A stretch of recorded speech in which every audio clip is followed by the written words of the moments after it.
Good morning everyone. आज मैं साहित्य सागर चैप्टर नंबर 8 जामुन का पेड़ और जिसके लेखक हैं कृष्णचंद्र। कृष्णचंद्र जी का जन्म 1914 में पंजाब में हुआ था और इन्होंने सामाजिक राजनीतिक विषमताओं पर तीखा व्यंग किया है। इनकी भाषा सरल और सजीव मुहावरेदार है। इन्होंने सरल, सजीव और मुहावरे, इन्होंने सामाजिक और राजनीतिक विषमताओं पर तीखा है। समाज में हो रही बुराइयों और समाज की राजनीतिक विषमताओं पर जोर दिया है। उन्होंने इस चैप्टर के से इस पार्ट के उन्होंने बताया कि रात को बड़े जोर का झक्कड़ शब्द देखिए, झक्कड़ शब्द आता है कि बहुत जोर का झक्कड़ चला। झक्कड़ मतलब आंधी, बहुत तेज हवा। जब बहुत तेज हवा चली तो सेक्रेटरिएट के लॉन में एक जामुन का पेड़ था जो गिर गया। और पेड़ के गिरने से क्या हुआ कि वहां पर उसके नीचे एक जो व्यक्ति था वह आदमी दब गया। सुबह जब वह आदमी दब गया, सुबह जब माली आया, माली ने देखा सबसे पहले किसने, आपको क्वेश्चन ये आ सकता है कि सबसे पहले किसने देखा? सबसे पहले माली ने देखा और माली दौड़ा। माली किसके पास गया? माली गया चपरासी के पास। और चपरासी जब क्लर्क के पास और क्लर्क फिर दौड़ा हुआ गया सुपरिटेंडेंट के पास।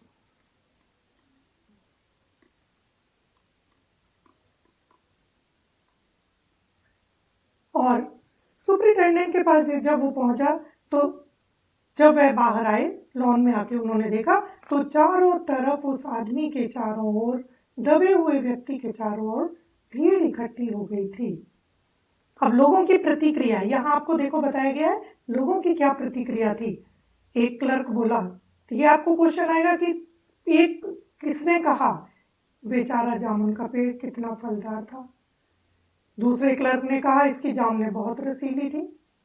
तीसरे क्लर्क ने आकर कहा कि मैं फलों के मौसम में झोली भरकर ले जाता था और मेरे बच्चे उन जामुनों को कितने खुश होकर खाते थे। मगर यह आदमी, माली ने दबे हुए आदमी की तरफ, किसी को भी इस बात की चिंता नहीं थी कि दबा हुआ आदमी कितना परेशान है, पेड़ के नीचे दबा हुआ है, उसकी हालत क्या होगी। सब अपनी अपनी प्रतिक्रियाएं जाहिर कर रहे थे। सब कभी उसकी जामुन के पेड़ की तारीफ, कभी कुछ। तो इस तरह वह अगले उसमें आता है कि सुपरिटेंडेंट, और माली कहता है कि सुपरिटेंडेंट का हुक्म हो। यहाँ सुपरिटेंडेंट क्यों? क्योंकि इस समय वही व्यक्ति हैं जो आदेश करें तो उस पेड़ को, उस व्यक्ति को तभी निकाला जा सकता था क्योंकि माली ये चाहता था कि हम 15-20 लोग मिले और उसको निकाल दें। लेकिन सुपरिटेंडेंट साहब कहते हैं कि नहीं, ये तो अंडर सेक्रेटरी से पूछा जाएगा। क्यों? क्योंकि अब देखिए प्रतिक्रिया यहाँ सिर्फ और सिर्फ ये बताया गया है कि सरकारी कार्य में सरकारी व्यक्ति अपने काम को किस तरह एक दूसरे के ऊपर टालता रहता है। अब ये अंडर सेक्रेटरी, डिप्टी सेक्रेटरी, अब ये देखिए किसके पास फाइल चली जा रही है। सब एक दूसरे के ऊपर अपनी बातों को टालते चले जा रहे हैं। लेकिन एक जो चिंता करने वाला है वो है सिर्फ माली बार बार ये सोचता है कि अरे पूरा दिन दोपहर हो गई, दोपहर के खाने पर वह दबे हुए आदमी के चारों ओर भीड़ होती है और वह परेशान होता है कि इसको निकालना कोई नहीं चाह रहा। और सिर्फ इस व्यक्ति फाइल एक विभाग से दूसरे विभाग पर चलती चली जा रही है। इस तरह दूसरे दिन कृषि विभाग, और फिर उन्होंने कहा कि नहीं ये हमारा कार्य नहीं है। इस तरह ये व्यापार विभाग से कृषि विभाग, और ये लगातार एक विभाग से दूसरे विभाग तक चलती चली जाती है। अब इस तरह पूरा दिन निकल जाता है, दूसरा दिन भी पूरा हो जाता है, और रात को माली इतना उसे लगता है कि अरे ये व्यक्ति तो बहुत भूखा होगा और इसको कुछ खिलाना चाहिए। तो वहां पर जो पुलिस पहरा दे रही थी, वहां जो कांस्टेबल था, उसे दया आ गई और उसने माली को खाना खिलाने की इजाजत दे दी। अब यहाँ क्वेश्चन आता है कि खाना किसने खिलाया? ठीक, तो खाना किसने? माली ने, क्योंकि माली को ही बार बार ये लग रहा था कि ये व्यक्ति कितना परेशान है और यह किस तरह से अपनी जान पर बीत रही है, लेकिन सब अपने अपने कार्य में लगे हुए हैं, एक विभाग से दूसरे विभाग तक फाइलें। अब आप ये देखिए, इसमें पूरे चैप्टर में, पूरे पेज में ये हॉर्टिकल्चर डिपार्टमेंट सेक्रेटरी, जब उसे अब आखिर में देखिए कितना यहाँ आता है कि उन्हें जब पता चलता है कि साहित्य प्रेमी आदमी जान पड़ता है, क्योंकि जब उसने ये बताया कि वह दबा हुआ व्यक्ति बड़ी मुश्किल, बहुत ही परेशान है, तो उन्हें ऐसा लगा उसके बोलने से कि यह तो एक कवि है। तो यहाँ अब उन्हें यहाँ पर यह उसके बारे में बात करते हैं, और एक क्लर्क दूसरे क्लर्क से इस तरह वह पूरा दिन और निकलता चला जाता है। और अगले दिन भी रात को माली दबे हुए आदमी के मुंह में खिचड़ी डालते हुए उसे बताता है कि अब मामला ऊपर तक चला गया है और कल सेक्रेटरिएट के सारे सेक्रेटरियों की मीटिंग होगी और तुम्हारा केस रखा जाएगा। अब यहाँ माली अपनी बातों को, भाई अब यहाँ उन्हें पता जब चला कि वह शायर है, अब यहाँ माली ने चपरासी को बताया, फिर वही चलता रहता है, एक दूसरे को बताते रहते हैं, लेकिन फाइल कल्चरल डिपार्टमेंट के अनेक विभागों से गुजरती हुई साहित्य अकादमी के सेक्रेटरी के पास पहुंच जाती है। अब जब ये फाइल वहां पहुंचती है तो यहाँ फिर अलग कहानी शुरू हो जाती है और लोग उसका इंटरव्यू लेने के लिए आ जाते हैं। वह पूछते हैं तुम कवि हो? वो कहता है दबे स्वर में, बेचारा जो व्यक्ति इतने पेड़ के नीचे दबा हुआ है, वो कहता है जी हाँ। किस उपनाम से शोभित हो? वो कहता है ओस। अब देखिए यहाँ लोगों की प्रतिक्रिया क्या होती है, कहते हैं ओस, अच्छा तुम वही हो ओस के फूल जिनकी अभी हाल ही में प्रकाशित हुई है गद्य संग्रह? वो सिर हिलाकर कहता है हाँ।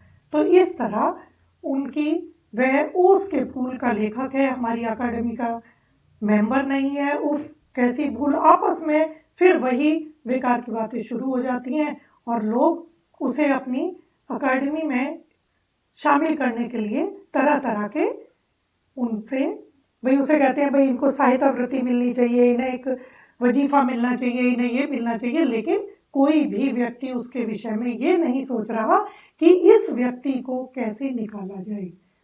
फाइल एक विभाग से दूसरे विभाग पर जा रही है।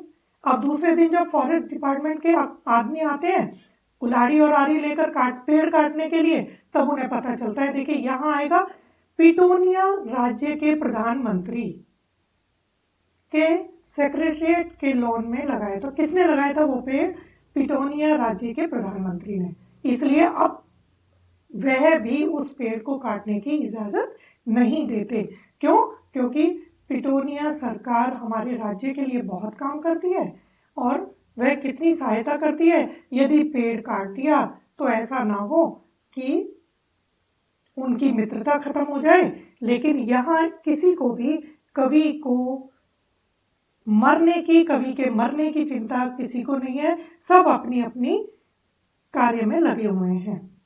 अब यहाँ अंडर सेक्रेटरी ने सुप्रिंटेंडेंट को बताया कि आज सवेरे प्रधानमंत्री दौरे से वापस आ गए, आज 4 बजे विदेश विभाग इस पेड़ की फाइल उनके सामने पेश करेगा, जो वे फैसला देंगे। शाम को 5 बजे स्वयं सुप्रिंटेंडेंट कवि की फाइल लेकर उनके पास आते हैं और कहते हैं, वह खुशी से चिल्लाते हुए कि प्रधानमंत्री ने इस पेड़ को काटने का हुक्म दे दिया है, इस घटना की सारी अंतर्राष्ट्रीय जिम्मेदारी अपने सिर ले ली है, कल यह पेड़ काट दिया जाएगा और तुम इस संकट से छुटकारा पा लोगे। लेकिन तभी वह देखते हैं कि कवि का हाथ ठंडा हो जाता है। आंखों की पुतलियां निर्जीव और चींटियों की एक लंबी 5 शब्द आ रहे हैं पंक्ति के लिए लाइन जो उसके मुंह में जा रही थी, अर्थात उसके जीवन की फाइल पूरी हो चुकी थी, उसकी मृत्यु हो चुकी थी। यहाँ देखिए उद्देश्य, इस पाठ का उद्देश्य क्या है? सरकारी विभागों की दफ्तरशाही या लाल फीताशाही का पर्दाफाश करना। कृष्णचंद्र जी कहते हैं कि जामुन का पेड़ कहानी का सिर्फ उद्देश्य यही है कि इस कहानी के माध्यम से लेखक ने सरकारी कर्मचारियों, अधिकारियों में फैली अकर्मण्यता का मतलब है जो अपने कार्यों को, अपने कर्मों को पूरी जिम्मेदारी से नहीं निभाते। जिस प्रकार एक विभाग अपनी जिम्मेदारी दूसरे विभाग पर तरह तरह के बहाने बनाकर मढ़ता रहता है, फाइल एक विभाग से दूसरे विभाग तक घूमती रहती है, परंतु परिणाम कुछ नहीं निकलता। पेड़ के नीचे दबा हुआ व्यक्ति प्राण रक्षा के लिए मृत्यु से जूझता रहता है। प्रधानमंत्री के दौरे से वापस लौटने पर भी वह दबे हुए व्यक्ति के प्राणों की रक्षा के लिए पेड़ काटने की फाइल पर अनुमति मिलती है, लेकिन तब तक दबे हुए व्यक्ति की फाइल भी पूरी हो चुकी होती है।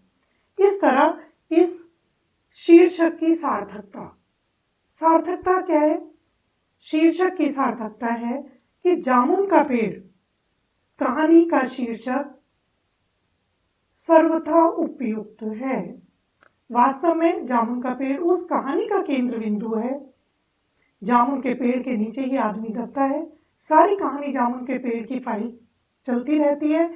अंत में इस पेड़ को काटने की फाइल पर प्रधानमंत्री की अनुमति प्राप्त होती है।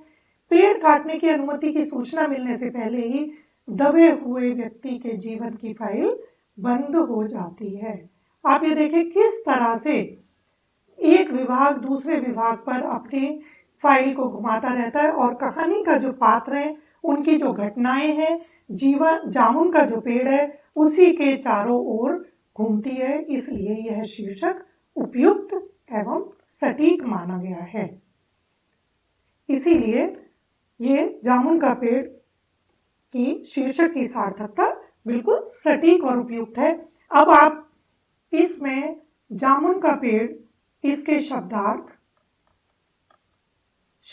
आप कॉपी में करेंगे और अभ्यास पुस्तिका में जितने भी प्रश्न उत्तर क्योंकि आपको ये पूरा चैप्टर मैंने आपको अच्छे से समझाया, जिसमें कि पहले किसके पास पहुंचती है, भाई सबसे पहले कौन देखता है, भाई माली देखता है, माली के बाद चपरासी देखता है। इस तरह आप एक बार ध्यान से पाठ पढ़ेंगे और शब्दार्थ कॉपी में करेंगे और अभ्यास पुस्तिका में प्रश्न उत्तर आप करेंगे।